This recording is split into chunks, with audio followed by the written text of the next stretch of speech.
Welcome to video 5 in the coupled oscillator series, where we will continue and finish solving the problem of the double pendulum. In the last video, we found this expression for the kinetic energy and the potential energy. These are just approximate expressions. They're built on the small angle approximation, so the cosine of an angle is 1 minus that angle squared. So of course the Lagrangian now, which is t minus u, is quadratic in both phi 1, phi 2, and phi 1 dot, phi 2 dot. And this quadratic form that it has is important for the Lagrange equations to become linear. So the Lagrange equations you get then from this Lagrangian made up of these guys, those Lagrange equations are as follows.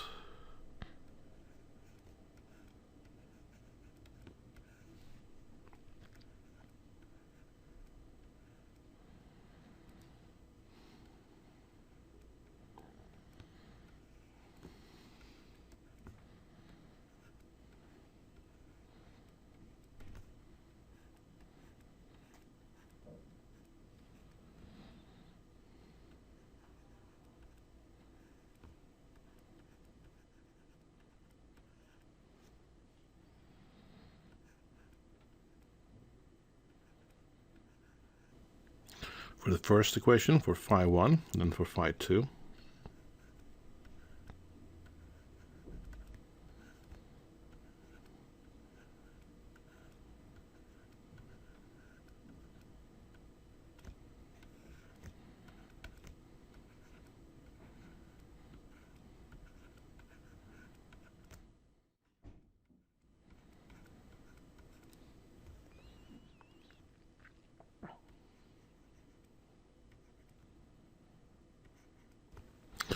There, so that's the equations of motion. We can rewrite them on a matrix form just like we had before. That would require us just to define a couple of matrices. First, a mass matrix, which is not actually proportional to masses at all.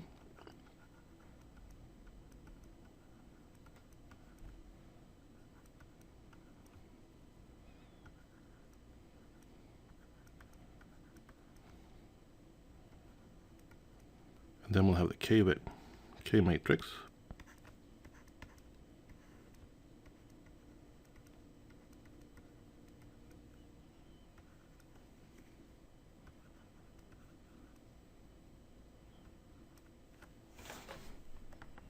And there's finally the column matrix. And when we have that, we get the same thing that we got before. We get just M phi double dot equals minus k phi. So this is a little bit different from what we encountered before. The mass matrix, as I said, is not proportional to masses. It's proportional to moments of inertia. And it's the K matrix that's diagonal, not the M matrix. But that doesn't change anything in any way that matters. This is still a linear system just like before, and we can still turn it into an eigenvalue problem by positing that z equals some a times e to the I omega t, where the phi vector is just taken to be the real part of z.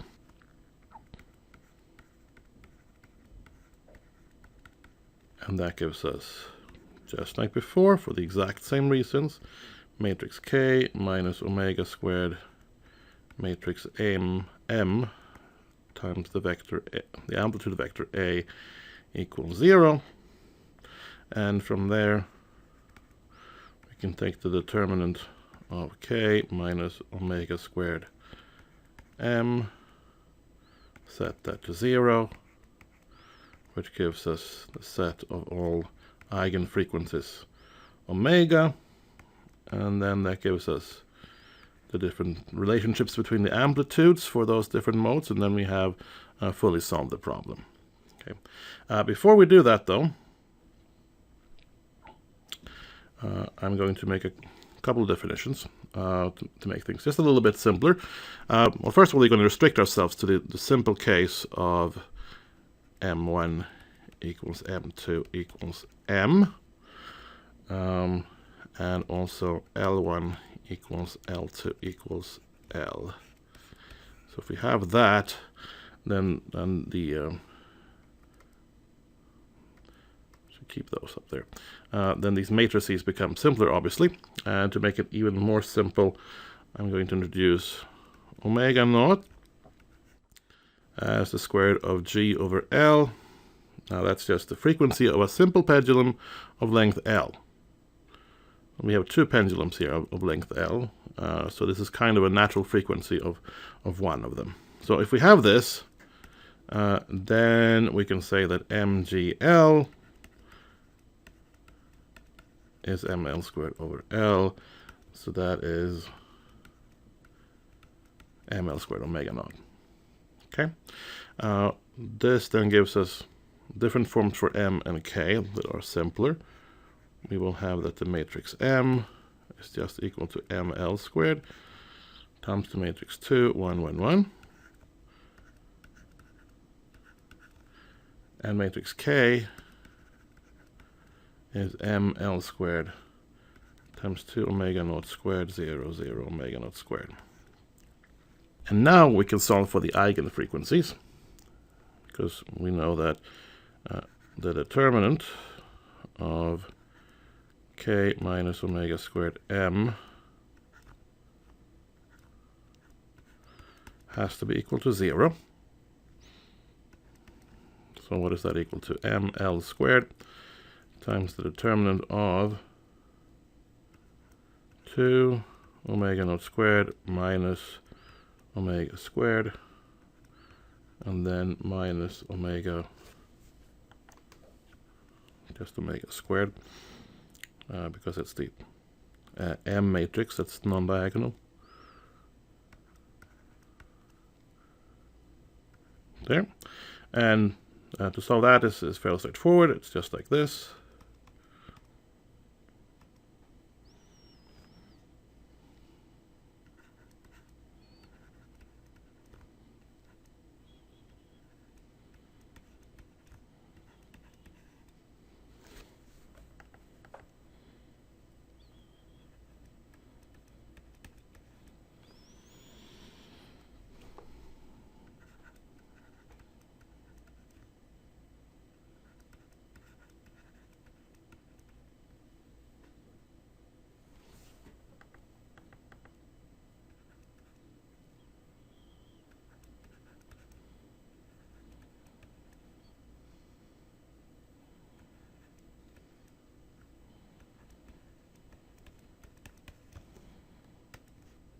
And when we solve that, we will get that omega squared over omega naught squared. We can solve it in terms of that by just dividing by omega naught to the 4th power.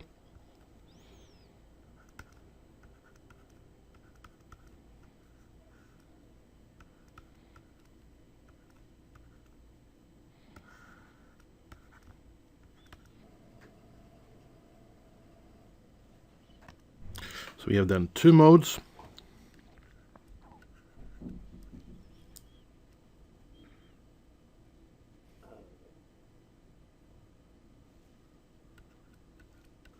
And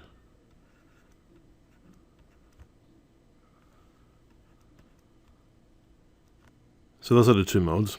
Now let's clean this up a little bit before we go any further.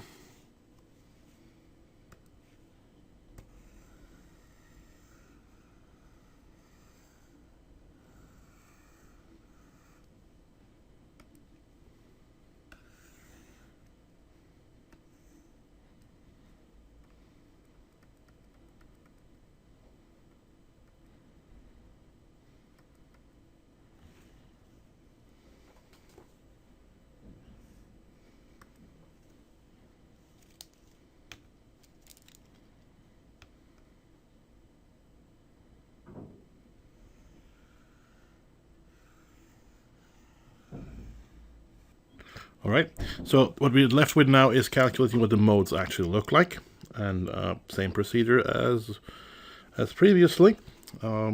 All that we're going to do is we're going to divide the matrix by some things that make it slightly simpler. So we'll just calculate the following for mode 1.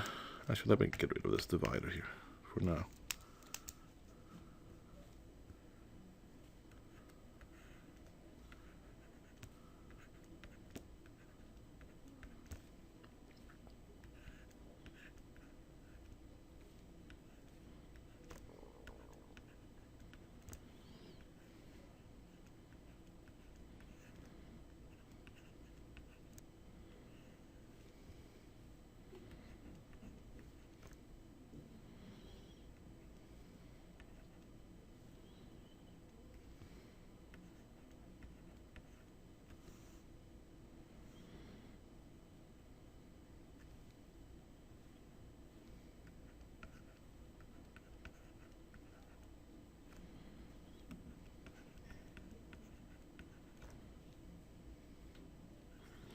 So that's skipping a few steps, but you can get, starting with these, you can get that.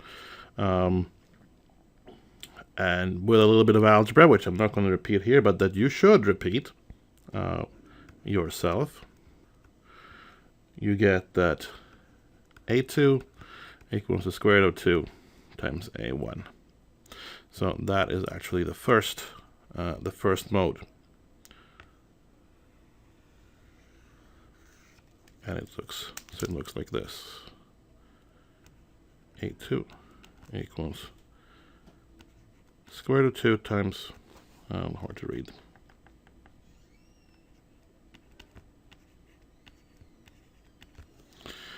And then we can come up with, we go through the same procedure, but with omega 2 squared equals 2 plus square root of 2.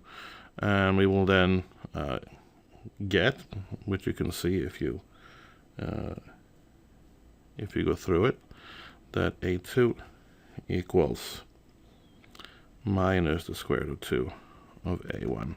Another way to put it is that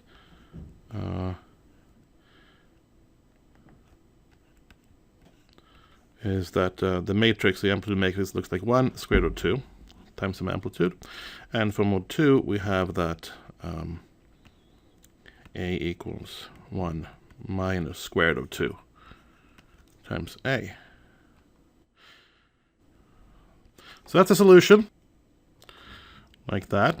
And you can probably imagine what they look like, but just as an illustration, I have here brought in there the two animations of the two modes. So mode 1 here, you can see clearly that the two masses, mass 2 moving with amplitude A2, mass 1 with amplitude A1, are moving in the same direction, but the mass 2 is moving with a greater amplitude, a greater distance by a factor of square root of 2. For mode 2, we have a very similar situation, except that A2 is moving in the opposite direction of A1 and at a higher frequency, just like the solution has shown us. So now we've solved several different coupled oscillator problems, including this one using the Lagrangian method. The next step now is to develop a general method for solving coupled oscillator problems using the Lagrangian formalism that will actually allow you to write down the M and K matrices more or less directly without having to skip through the Lagrange equations, and that will be the subject of the next video. Before we move on, I'll leave you with one question. I've just told you that for both modes, mass 2 is moving the greatest amount, greater than mass 1 by a factor of square root of 2. Yet, if we look at the animation for mode 2, which is correct, there's nothing wrong with it, we can see that it's mass 1 that moves the greatest amount. So the question is, how is this possible?